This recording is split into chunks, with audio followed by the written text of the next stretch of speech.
안녕하세요. 평소 사연을 들으며 함께 욕을 하는 것으로 스트레스를 풀고 있는 애청자입니다.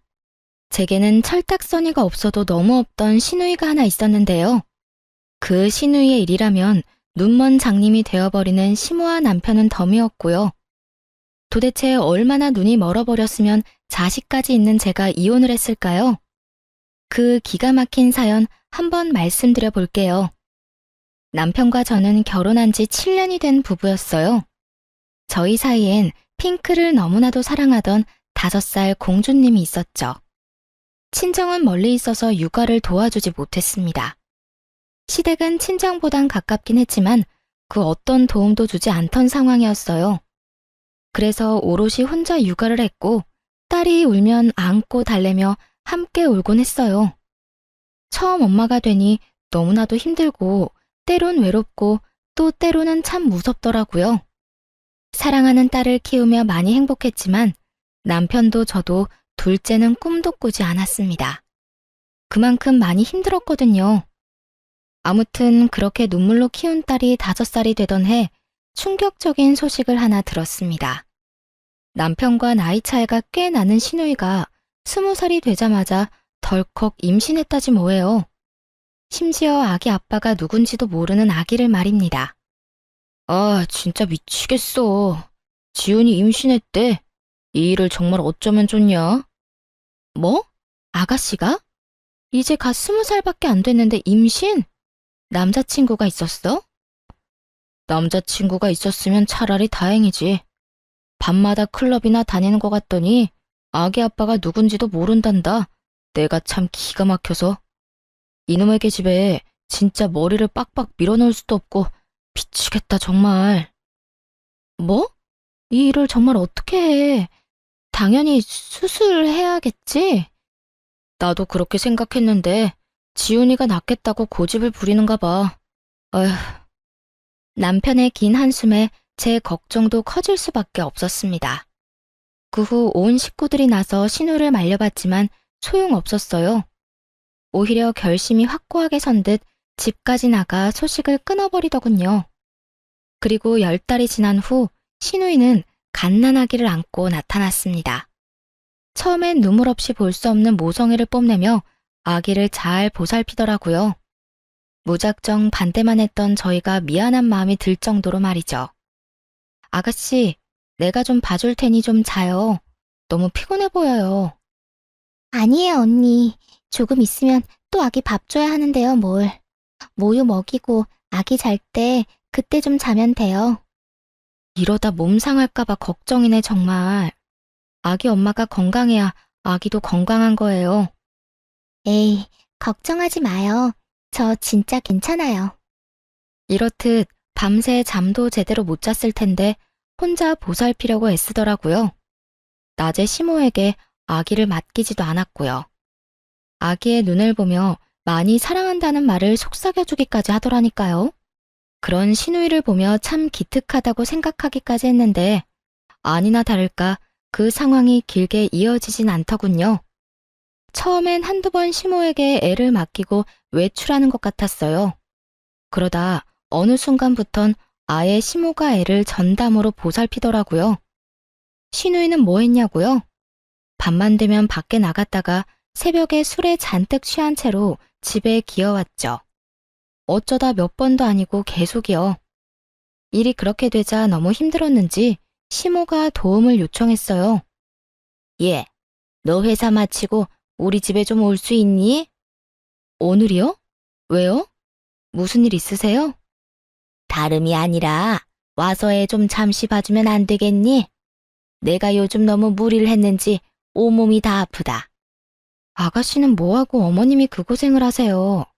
아가씨, 오늘도 집에 없어요? 어제는 아예 들어오지도 않았다. 그래서 이렇게 너한테까지 연락했잖니. 어쨌든 올 수는 있니? 정말 너무 힘이 들어서 그래. 시모가 저렇게 말하는데 어느 며느리가 거절을 할까요? 차마 못 간다는 말이 안 나오더라고요. 그때까지만 해도 하루 이틀 도와주면 되겠지 하고 생각했어요. 저도 딸을 키우며 혼자 힘들었던 적이 많았으니까요. 그래서 결국 그날 일을 마치고 시댁으로 가 아기를 돌봐주었습니다. 그동안 시모는 밀린 잠을 잤고요. 밤늦게야 아기가 잠들어서 저는 집으로 돌아왔습니다. 그런데 하루 이틀을 넘어 그 생활이 점점 길어졌어요. 일주일 정도 지나자 정말 못할 짓이라는 생각이 들더군요. 이런 힘든 생활이 싫어 둘째도 포기했는데 이게 뭐 하는 짓인가 싶더라고요. 시댁에서 그것도 아가씨 애를 보느라 내 새끼를 제대로 돌보지도 못하다뇨. 심지어 회사 생활에도 지장이 생길 정도였습니다. 더 열받는 건 뭔지 아세요? 아기의 엄마는 밤마다 술 퍼마시고 놀고 새벽에는 잠자기 바쁘다는 거예요. 엄마도 아닌 저는 낮에는 일하고 밤에는 남의 애를 보는데도요. 당연히 그 상황을 달갑게 생각하기란 어려운 일이었죠. 그래서 문제의 그날 도우러 오라며 전화한 시모에게 말해버렸습니다. 더는 못 가겠다고요. 어머님, 앞으로는 이렇게 못 도와드릴 것 같아요. 낮에는 회사 생활, 밤에는 아가씨 애 돌보고 집에 가선 딸 챙기고 집안일해요, 저. 몸이 10개라도 모자랄 만큼 힘들어요. 또 제가 노는 사람도 아니고요. 뭐? 네가 안 오면 나는 어떻게 하니? 너는 젊기라도 하지. 난 이제 다 늙었어. 애 보느라고 안 아픈 곳이 없다고 하지 않았니? 그런데 네가 앞으로 안 오면 나랑 이 갓난쟁이는 어떻게 해? 왜 저한테 그러세요? 제가 애 엄마도 아니고 애 엄마가 있잖아요. 어머님도 이 고생하지 마시고 아가씨를 못 나가게 하세요. 머리를 밀든 다리를 분지르든 어떻게 해서든지요. 이게 뭐예요? 그렇게 가족들이 말릴 때는 애 낳아 들어오더니 지금은요. 아가씨 본인이 잘 키울 수 있다고 집까지 나갔던 건 잊었다 쳐도요. 나 몰라라 술만 퍼마시고 다니는 상황이 말이 된다고 생각하세요? 둑이 터지듯 그간 쌓였던 말을 시모에게 다 해주었습니다. 그러나 시모는 전혀 동의하지 않는다는 듯 시누이 편을 들기 시작하더군요. 저를 매몰찬 사람으로 몰기까지 하면서요. 무슨 말을 그렇게 하니? 너 정말 인정이라고 눈꼽만큼도 없는 애로구나. 우리 막내가 애는 낳았어도 이제 21살이다. 너도 그런 시절이 있었으니 잘 알 거 아니야. 그 어린 나이에 얼마나 나가서 놀고 싶겠어.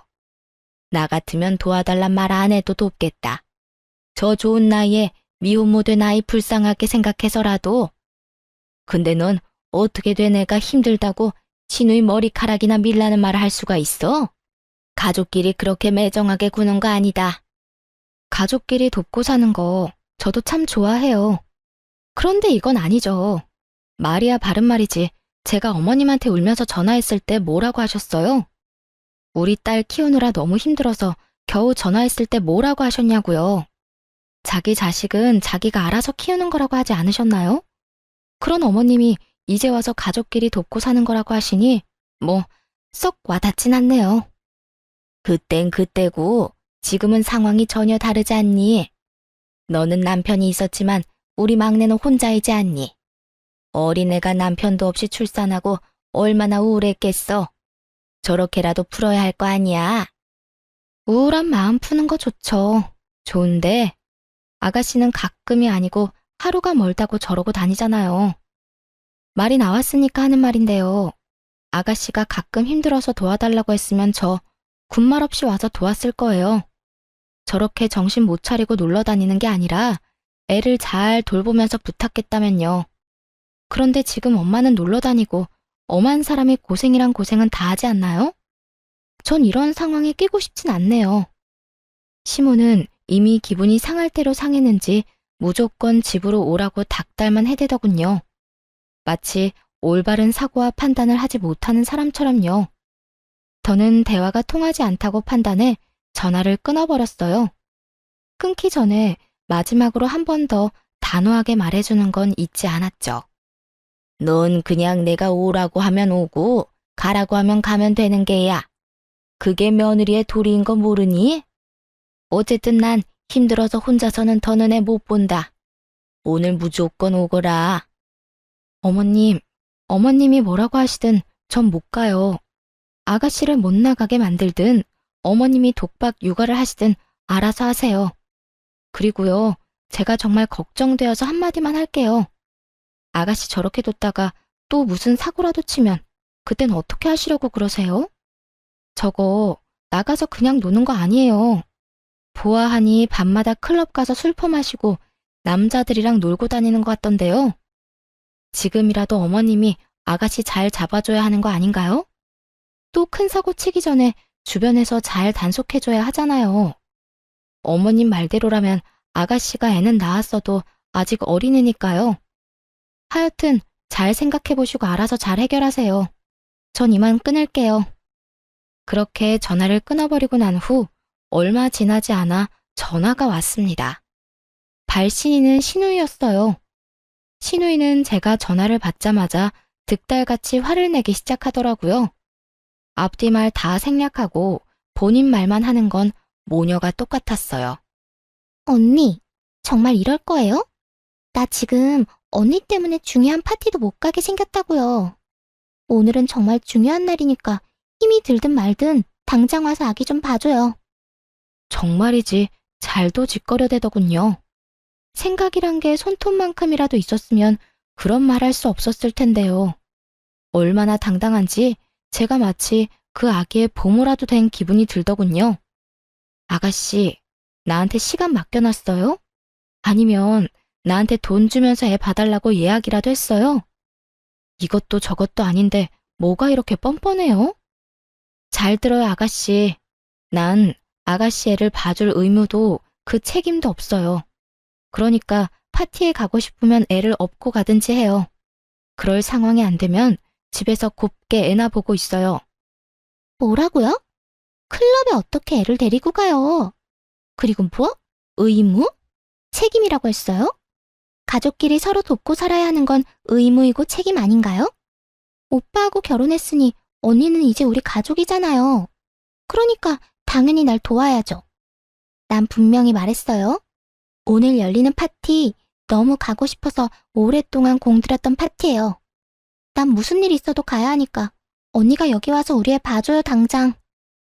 혹시 그거 아시나요? 너무 화가 나면 온몸에 힘이 들어가서 눈알이 튀어나갈 것 같다는 사실을요. 신우이의 말을 듣고 있는데 정말 눈알이 튀어나가는 줄 알았어요. 그래서 지지 않고 신우이에게 고함을 질러버렸습니다. 제발 정신 좀 차리세요. 내 애도 아니고 아가씨 애라고요. 이렇게 무책임하게 굴려고 몰래 숨어서 애 낳아온 거예요? 클럽이나 다니고 남자랑 어울려 놀면서 애 방치하려고요? 그러려고 몰래 숨어서 낳아온 건 아닐 거 아니에요. 그 파티가 그렇게 중요하면 아가씨 엄마한테나 애 맡기고 나가세요. 나한테 이러지 말고. 제발 정신 좀 차려요. 엄마는 힘들어서 못 봐준다고 누워버렸는데 어떻게 애를 맡겨요? 그러다 우리 애 잘못되면 언니가 책임질 거예요? 그 책임을 왜 내가 지나요? 그렇게 걱정되면 나가지 말고 애를 보면 되잖아요.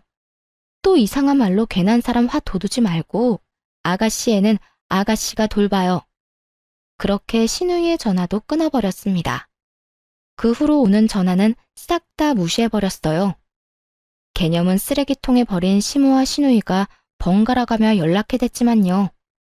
전화를 받아봤자 들을 말은 뻔했고 괜히 입 아프게 더 말하고 싶지도 않았어요. 그리고 괜히 말을 섞어 헛된 희망을 품게 하고 싶지도 않았고요. 그렇게 계속해서 그들을 무시하던 어느 날이었습니다. 퇴근 시간이 지났는데도 남편이 돌아오지 않아 전화를 걸며 기다리고 있었어요. 그날따라 아무리 연락을 해도 전화를 받지 않더라고요. 다른 건 몰라도 전화 하나는 잘 받는 남편인데 걱정이 커지고 있던 때였죠. 늦어도 7시면 집으로 돌아오던 남편이 9시가 넘어서야 집으로 돌아오긴 했는데요. 혼자가 아니더군요. 네, 그렇습니다. 다들 예상하셨듯 남편은 품에 자기 조카를 안고서 집으로 들어왔습니다.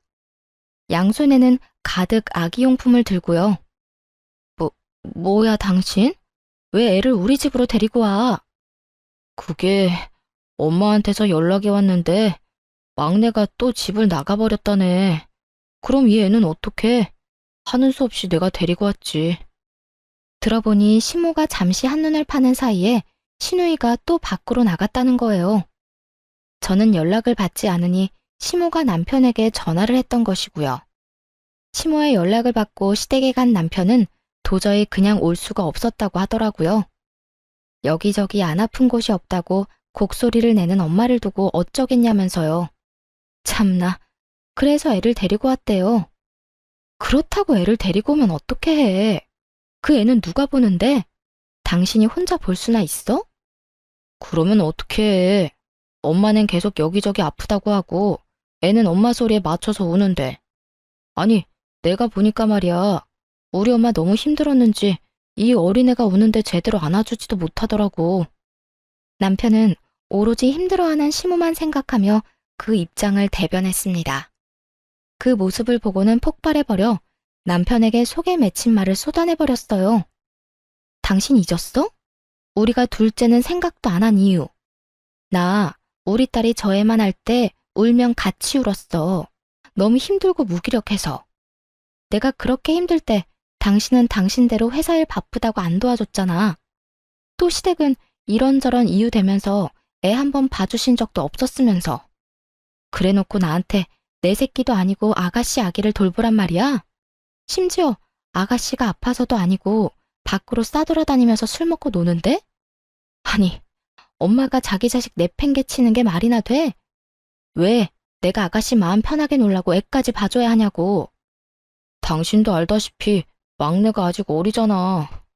애가 애를 낳았는데 육아를 제대로 할 수나 있겠어? 당신 말대로 당신도 그렇게 힘들어했는데 우리 막내는 오죽하겠냐고. 육아는 힘들고 나가서 놀고 싶을 텐데. 그러니까 우리가 조금만 도와주자. 우린 한번 해봤으니까 막내보단 나을 거 아니야. 이젠 정말 어이가 없어 헛웃음이 다 나더라고요. 시모와 남편이 아주 똑같은 말을 하더라니까요. 거기에다 당당하게 우리라고 하는 것도 거슬렸어요. 그래서 선을 정확하게 그어주기로 했습니다. 육아에 참여할 생각이 전혀 없다는 뜻을 남편에게 알려준 거죠. 당신 지금 그걸 말이라고 해? 한번 해봤으면 안 힘든 게 돼? 그리고 어쩌다 가끔 도와주는 것도 아니고 매일 밤마다 이럴 거잖아. 이건 우리가 도맡아서 키우는 거랑 마찬가지라고. 난 절대로 아가씨 애 키울 생각 없으니까 알아서 해. 당신이 데리고 왔으니까 다시 데려다 주든 아니면 돌보든 알아서 하란 말이야. 저는 이게 절대 잠깐이 아닐 것이라고 확신했습니다. 남편은 그저 잠깐 도와주는 것 뿐이라고 했지만요. 그래서 더욱 단호하게 봐줄 수 없다고 못 박을 수밖에 없는 상황이었어요. 생각보다 더 단호하게 안 된다고 하자 남편도 기분이 상했나 보더라고요. 잠깐 바닥에 내려놓았던 아기용품을 다시 들며 이렇게 말했으니까요. 아, 됐어. 당신이 못하면 내가 하면 되지. 내가 알아서 다 할 테니까 당신은 신경도 쓰지 마. 그러면 당신이 이렇게 화낼 일도 없는 거 맞지? 절대 도와달란 말 안 할 테니까 당신은 당신 딸이랑 잘 먹고 잘 살아. 무슨 여자가 저렇게 정이 없어? 양심은 시댁에 두고 왔는지 남편은 오히려 화를 내며 안방으로 들어가 버렸습니다. 그러면 누가 후회할까 봐요? 전 남편의 말대로 했습니다. 정말 남편과 아기에게는 일절 신경 쓰지 않고 딸의 방에서 생활하기 시작했어요. 그날부터 남편은 아기와 함께 출퇴근을 했습니다. 출근을 하며 아기를 시댁에 데려다주고 퇴근을 하며 아기를 다시 데리고 오는 거죠. 자신만만하던 시작과 달리 남편은 생각보다 빠르게 지쳐갔습니다. 자기 딸을 키울 때도 육아 참여도가 그리 높지 않았는데 오죽할까요? 하루가 다르게 얼굴은 생기를 잃어갔고 성격은 예민해졌습니다. 그렇게 시조카와 원치 않는 동고동락을 하던 어느 날 일이 터지고야 말았습니다. 그날은 주말이었는데 시조카를 포함해 온 가족이 집에 있었어요. 저는 주방에서 설거지를 하고 있었고 딸은 거실에서 그림을 그렸습니다. 남편은 소파에 앉아 아기를 돌보고 있었죠. 잠시 평화로운 그 순간 갑자기 거실에서 유리 깨지는 소리가 나지 뭐예요? 곧 딸이 우는 소리가 들려왔어요. 화들짝 놀라 거실로 나가보니 우는 딸의 발 아래 유리 파편이 가득하더라고요. 딸의 발가락 끝에서는 피가 나고 있었고요. 평소 저희 집은 딸아이 때문에 유리컵을 쓰지 않는 편이었는데요.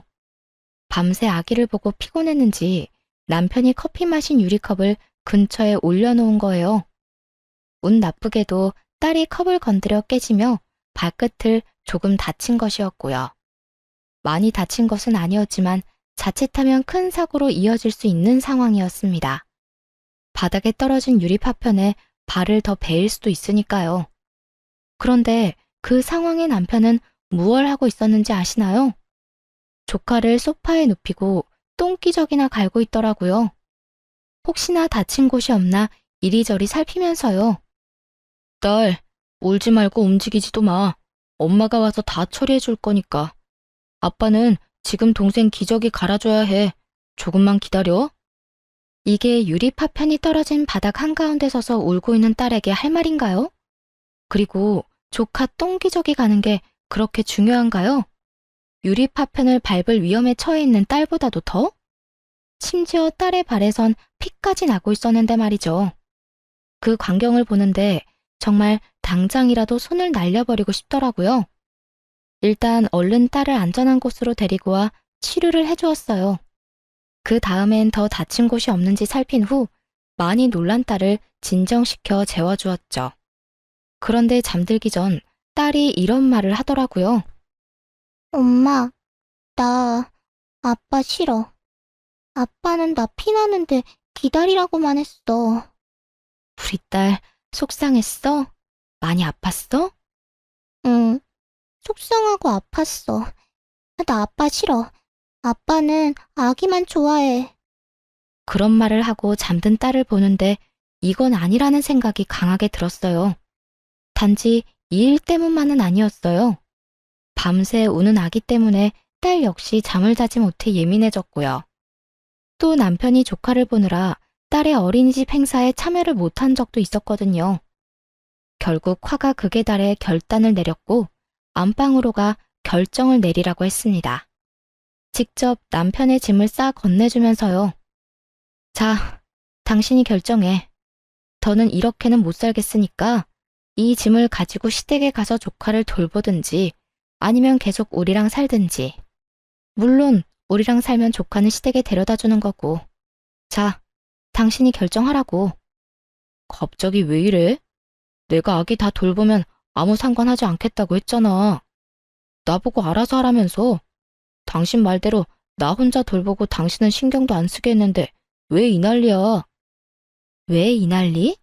당신 진짜 제정신 아니구나. 당신 딸은 지금 품에 안긴 그 아기가 아니라 방에서 울다 지쳐 잠든 애야. 당신 자식이 유리 파편 한가운데 서서 울고 있을 때 뭐 했니? 조카 똥기저귀 가는 게 당신 딸 위험한 거보다 중요해? 그거야. 똥기저귀 빨리 안 갈아주면 피부에 좋지 않으니까 그랬지. 그리고 우리 딸이야. 당신이 어련히 잘 챙기니까. 순간 정말 남편이 미쳐버렸나 하는 생각이 들더라고요. 어떻게 애아빠라는 사람이 저걸 말이라고 할 수가 있는지 도무지 이해가 되지 않았습니다. 어련히 잘 챙겨? 너 지금 그걸 말이라고 해? 어떻게 발에서 피나는 딸보다 조카 엉덩이가 더 중요하다고 할 수가 있어? 당신 지금 제정신 아니야. 그리고 그것뿐인 줄 알아? 당신 우리 딸 어린이집 행사에 전혀 참여 안 해. 또 우리 딸이 뭐라고 말을 걸어도 제대로 눈도 안 맞춰주잖아. 우리 애가 얼마나 상처받고 있는지 당신은 모르지? 왜 우리 딸이 당신 조카 때문에 이런 상처를 받아야 해? 당신 동생 마음껏 술 마시러 다니라고 왜 내 딸이 다쳐야 하냔 말이야. 상처는 무슨, 당신 너무 오버하는 거 아니야? 우리 딸 이제 겨우 5살이야. 5살밖에 안 된 어린애가 뭘 안다고 상처를 받아? 조카에 대해선 하나부터 10까지 다 깨고 있으면서 남편은 정작 자기 딸이 상처받을 수 있는 나이라는 건 전혀 모르더라고요. 저에게 무관심한 건 그렇다 쳐요. 이제는 하다하다 딸에게까지 냉담한 남편을 보는데 도저히 참을 수가 없었습니다. 5살이나 됐으니까 상처를 받지. 5살이니까 이 상황이 더욱 이해가 안 되는 거라고. 아, 됐고, 당신이 결정해. 어떻게 할 거야? 난 더는 이렇게 못 산다고 분명히 말했어. 결국 고함을 질러버렸습니다. 남편은 더는 듣고 싶지도 않다는 듯 귀를 틀어막으며 이렇게 말하더라고요. 아, 그래, 알겠어. 내가 그냥 짐 싸들고 나가면 될 거 아니야? 그러니까 당신은 나랑 우리 딸보다 그 애가 더 중요하다 이 말이네? 중요한 게 아니라 애가 불쌍하잖아. 그리고 애만 덜렁 보내면 우리 막내랑 엄마는 또 어떻게 하라고? 애 엄마가 있는데 왜 삼촌이 나서서 이 난리야. 아, 됐어. 나도 당신 필요 없으니까 가려거든 당장 나가. 더는 꼴도 보기 싫으니까 나가라고. 남편은 더 말할 것도 없다는 듯 짐을 챙겨 그대로 나가버렸습니다. 그 순간까지도 딸은 괜찮냐고 걱정도 한마디 안 했어요.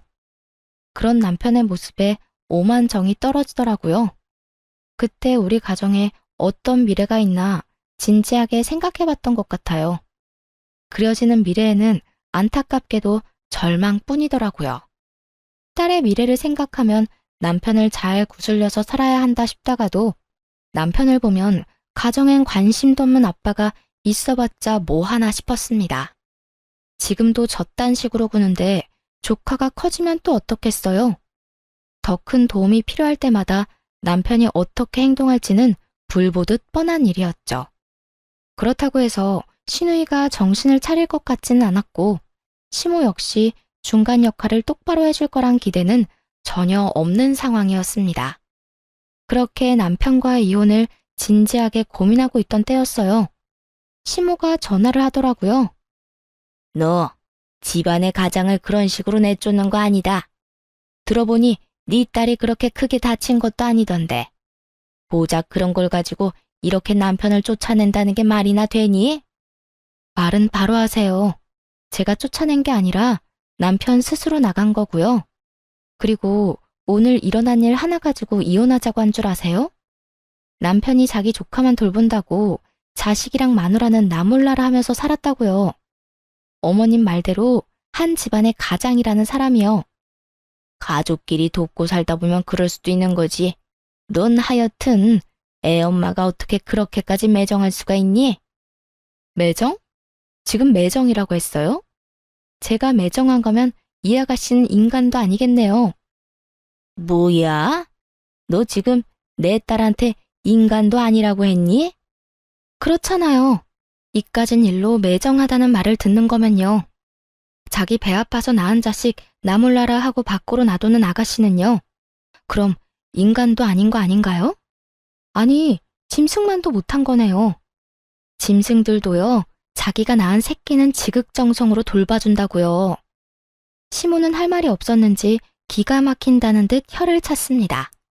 그리고 으름장을 놓기 시작하더군요. 말하는 거 하고는 하여튼 남편 필요 없다고 쫓아낸 사람은 너니까 나중에 후회 말아라.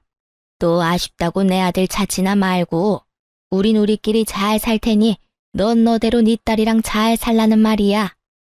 시모의 말을 듣고 있는데 비로소 결심이 서더라고요.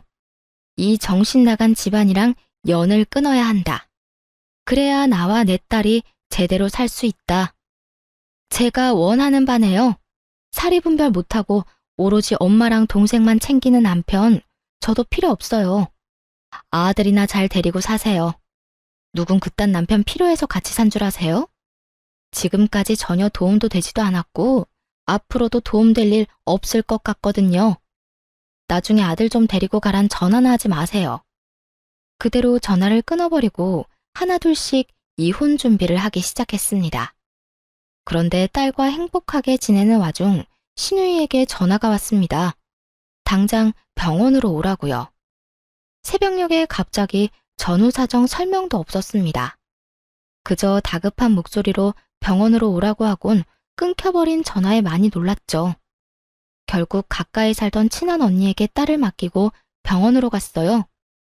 그리고 도착해서야 시조카가 열이 심하게 나 병원에 왔다는 걸 알게 되었어요.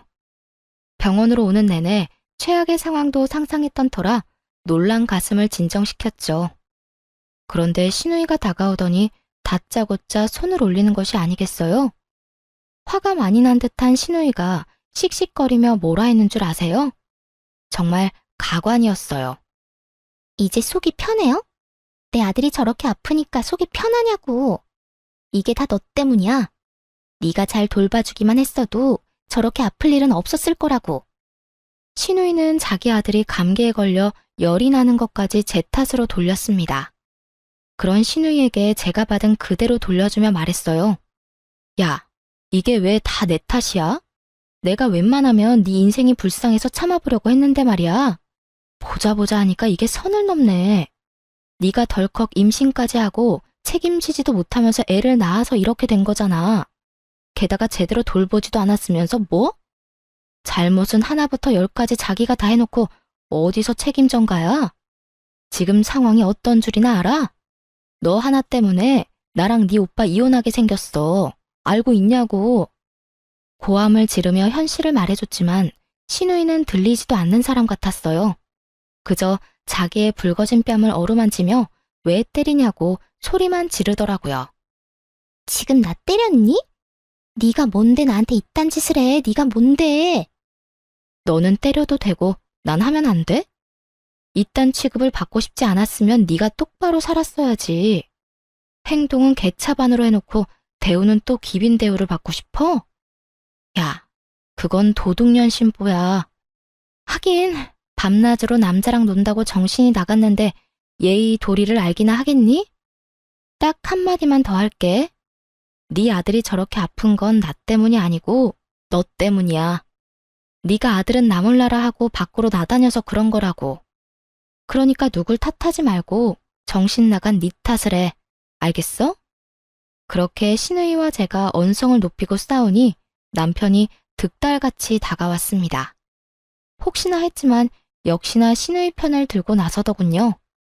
그 모습을 보는데 이혼은 정말 탁월한 결정이었다 싶었어요.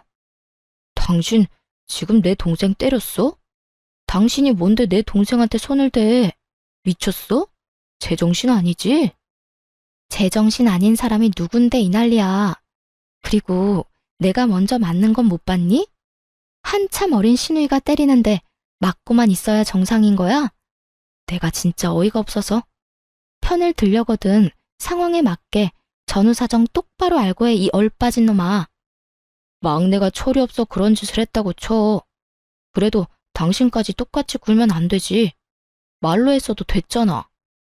말로 해서 알아들어야 말로 하지. 그리고 당신 동생은 입이 없어? 말을 못해? 먼저 손 나간 사람은 따로 있는데 왜 엄한 나한테 이 난리야. 하긴 당신이 그 모양이니 지금 그 꼴이겠지. 도대체 얼마나 못 잔 건지 남편의 눈 밑엔 다크서클이 길게 내려와 있었습니다. 또 살은 얼마나 빠진 것인지 차마 눈 뜨고 볼 수 없는 정도더군요.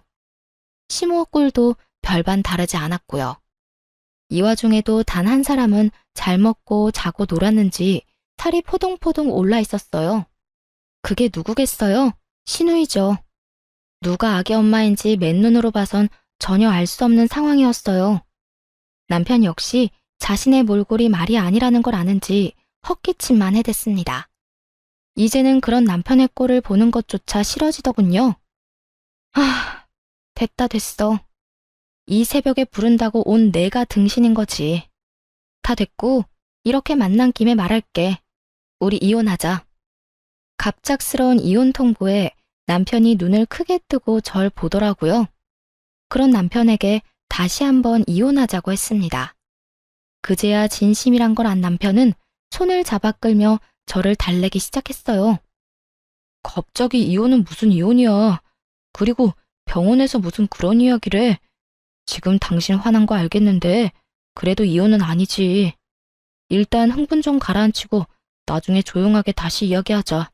일단 나와봐. 흥분? 이혼하자는 말이 홧김에 그냥 뱉은 걸로 들려? 당신 날 그렇게도 몰라?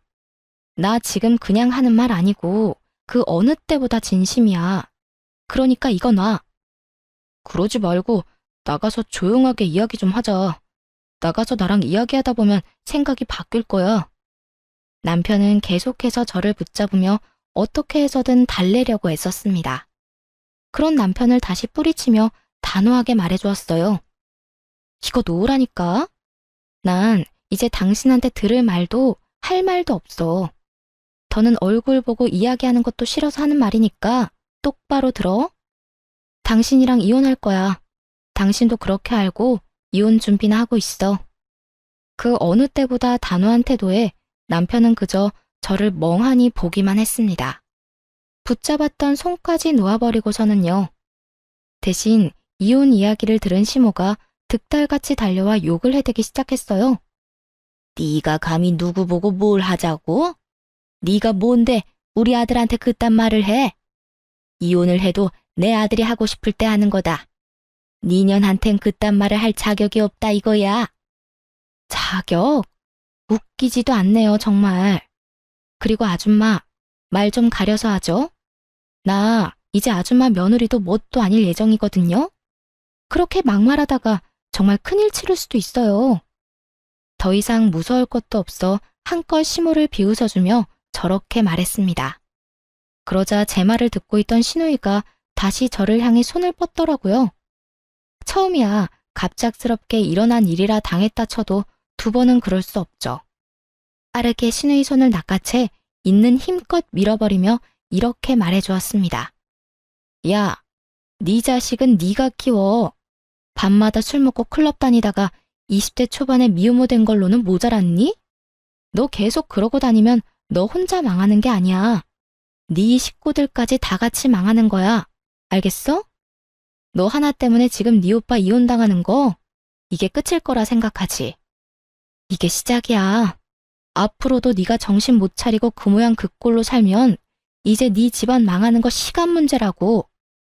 그간의 정을 생각해서 하는 말이니까 잘 새겨들어. 이렇게 말하니 바닥에 고꾸라져 있던 시누이가 눈을 뒤집고 고함을 질렀습니다. 너 지금 말 다 했어? 나 미혼모라고 무시하는 거야? 내가 사는 꼴이 뭐가 어떻다고 네가 감히 나한테 그딴 말을 해. 내가 뭐 얼마나 잘못했다고. 애 있는 엄만 놀지도 못해? 애 있는 엄마도 사람이야. 누가 애 있는 엄마는 사람도 아니라고 했니? 애 있는 엄마가 노는 게 문제는 아니지. 근데 너처럼 애를 다른 사람 손에 맡기고 술 퍼마시고 다니는 건 문제지. 몇 번을 말했는데 아직도 그걸 모르면 어쩌자는 거야? 난 분명 말했어. 지금이라도 정신 차리고 똑바로 살아. 네 인생뿐만 아니라 네 가족들 인생까지 망치기 싫으면. 결국 시누이는 대성통곡을 하기 시작했습니다. 그러자 남편과 시모가 나서서 저에게 따지더군요. 당신은 무슨 말을 그렇게 해? 우리 막내 인생이 망가지기라도 했으면 좋겠어? 그러게 말이다. 너 아주 내 딸 인생 망치라고 고사라도 지내겠구나. 이혼을 하려거든 곱게 해. 괜한 악담이나 퍼붓지 말고. 내 말이 그저 악담이라고 생각하는 거야? 진짜 아니라다. 다시 한번 말하는데 동생 관리, 딸 관리나 똑바로 하세요. 다들 그때 가서 후회하지 말고 제발. 이렇게 말하고 남편과 시모가 뭐라고 하든 말든 뒤돌아 집으로 왔습니다. 그 후 이혼은 착착 진행되었어요. 남편, 시모, 시누이 세 사람 모두에게 위자료를 청구했어요. 다행히 재산 분할까지 유리하게 받고 이혼할 수 있었습니다. 물론 양육권도 제가 가지고 왔고요. 전 남편은 이혼도 당하고 딸의 양육권도 지키지 못한 채 그저 돈만 다 털렸죠. 그렇게 이혼을 하고 난 후 전 남편의 몰골은 점점 망가져 갔습니다. 딸이 아빠를 가끔 보고 싶어해 만났는데 그때마다 엉망이더라고요. 마지막으로 전 남편을 본 날엔 아주 가관이었어요. 핏기 하나 없는 얼굴, 툭 건드리면 쓰러질 것 같은 몰골. 그런 꼴을 하고서는 이렇게 말하더군요. 당신 말이 다 맞았어. 이러다 우리 집 송두리째 무너지게 생겼어. 뭐? 그게 무슨 말이야? 그게 막내 또 임신했대. 애 두고 밤마다 나가서 술 먹고 클럽 다니는 것 같더니 또 임신을 해버렸대. 아빠는 또 누군지 모른다고 하고 거기에다 이번에도 낳는다고 우기고 있어.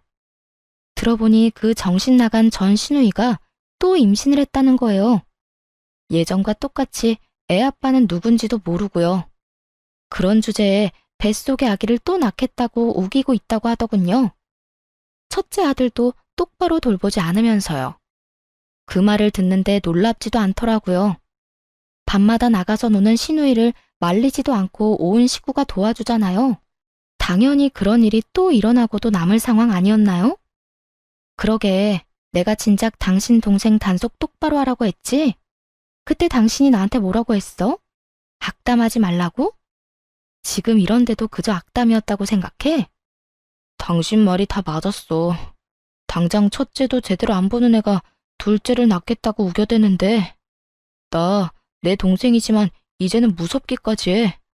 아, 진짜 어떻게 해야 할지 모르겠어. 그때 당신 말을 들었으면 이렇게까지 되지 않았을 텐데. 하소연하며 우는 남편을 보는데 안타깝기는커녕 한심하기 그지없더라고요. 그렇게 싸고 돌 때는 언제고 이제 와서 저렇게 울고불고 후회하다뇨. 소 잃고 외양간 고친다고 한들 달라질 건 하나 없으니까요. 그렇게 한참 눈물을 짜내던 남편이 급하게 제 눈치를 살폈습니다. 뭔가 수상하다 싶었는데 이상한 헛소리를 짓거리기 시작하더군요. 당신 말대로 나 이제 그냥 내 인생만 생각하면서 살려고. 막내 일에는 상관도 안 할 거야. 그래서 하는 말인데 우리 다시 재결합하면 안 될까? 우리 딸 언제까지 아빠 없이 지내게 할 수는 없잖아. 뭐? 너 지금 재결합이라고 했니? 너 힘들어지니까 재결합을 하자고? 미쳤어? 아니, 나 힘든 건 둘째치고 우리 딸 생각해서 하는 말이지. 당신은 우리 딸 불쌍하지도 않아? 전 남편은 딸을 핑계로 내세우며 재결합을 요구했습니다. 정말 웃음만 나오더라고요. 이전의 일은 기억도 못하는 듯 했죠. 그렇게 딸을 생각하는 사람이 여동생의 자식을 키우느라 이혼당했다는 거요. 그렇게 딸 걱정한다는 사람이 뒤도 돌아보지 않고 이혼했니? 사는 게 지옥 같으니까 이제 와서 우리가 아쉬워? 혹시 해서 하는 말인데 우리한테 도망쳐올 생각은 하지도 마. 알겠어? 무슨 말을 그렇게 하냐? 난 진짜 당신이랑 우리 딸 걱정되어서 하는 말이라고. 내 진심을 그런 식으로 왜곡하면 내가 섭섭하지. 뻔뻔함이 정말 하늘을 찌르겠더라고요. 더는 이런 인간과 대화를 나눌 필요가 없다는 생각이 들었어요. 그래서 딸을 챙기고 일어나며 전 남편에게 말했습니다. 섭섭하든가 말든가 그건 당신 사정이고 헛소리할 시간에 양육비나 제대로 보내. 요즘 계속 지급이 늦어지던데 계속 이러면 네 딸 얼굴도 못 볼 줄 알아. 그까짓 양육비 잘 보내면 될 거 아니야. 얼마 되지도 않는 돈 가지고 독촉하기는. 나라고 당신이 좋아서 재결합하자고 한 줄 알아? 다 내 딸을 위해서 그런 거지. 아, 그거 참 다행이네. 당신 말대로 딸을 위하는 거면 양육비나 제대로 보내. 재결합 같은 헛소리 하지 말고. 그래도 딸이 걱정되면 양육비를 더 줘도 좋고. 그 말을 끝으로 딸을 데리고 집으로 돌아왔습니다. 그 뒤론 전 남편에게서 온 연락은 없었습니다. 양육비도 들어오지 않아 문제이기는 했지만요. 들리는 소문에 의하면 남편은 연락처를 바꾸고 지방으로 갔다고 하더라고요. 전 시모 소식도 함께 들려왔어요. 든든한 조력자였던 아들이 그렇게 잠적해버리자 태도를 바꿨다고요. 혼자선 감당이 되지 않았는지 집 하나를 팔아 작은 방을 얻어주었답니다. 그러고는 전 시누이에게 이렇게 말했대요. 더 애를 낳든 말든 네 자식 데리고 앞으로 알아서 살라고요. 그 후에는 모녀의 연을 끊다시피 하고 연락도 받지 않는 상태라고 하더군요. 이사간 집 주소조차 알려주지 않는다나요? 상황이 그렇게 되자 전 시누이는 뻔뻔하게도 도와달라고 연락해 왔습니다. 언니, 잘 지냈어요? 이제 와서 왜 이래? 듣자 하니 상황이 좋지 않던데 도움을 구하려고 연락한 건 아니지, 설마? 그게 맞아요. 언니, 나 좀 도와주면 안 돼요? 혼자 애를 보려고 하니까 너무 힘들어요. 애정을 생각해서 좀 도와주면 안 될까요? 임신을 해서 입덧도 심하고 애는 계속 울고 이러다 미칠 것 같아요. 야, 미치려면 혼자 미쳐. 어디 애먼 사람까지 미치게 만들려고 수작질이야? 네가 저지른 일은 네가 알아서 해결하고 다신 연락도 하지 마. 언니, 그러지 말고 제발. 잠시만 우리 애 좀 봐주세요. 네? 너 같으면 네 애를 봐주고 싶겠어? 너 때문에 내 가정이 이렇게 망가졌는데 헛소리 하지 말고 다신 연락도 하지 마. 전화를 끊기 전 입에 담기 힘든 험한 말을 한 바가지 해줬어요. 차마 사연엔 다 쓰지 못했지만요. 그 뒤론 연락도 하지 못하게 차단을 해버렸고요. 그런데 정말 웃기지 않나요? 제 조언은 콧방귀를 끼고 싸고 돌며 막말로 몰아가더니 결국 이게 뭐예요? 실제로 제 말대로 되니 나몰라라 하고 다 도망갔잖아요. 아무튼 저는 모든 인연을 정리하고 딸과 함께 행복하게 잘 지내는 중입니다. 5살이던 딸은 이제 초등학생이 되었어요.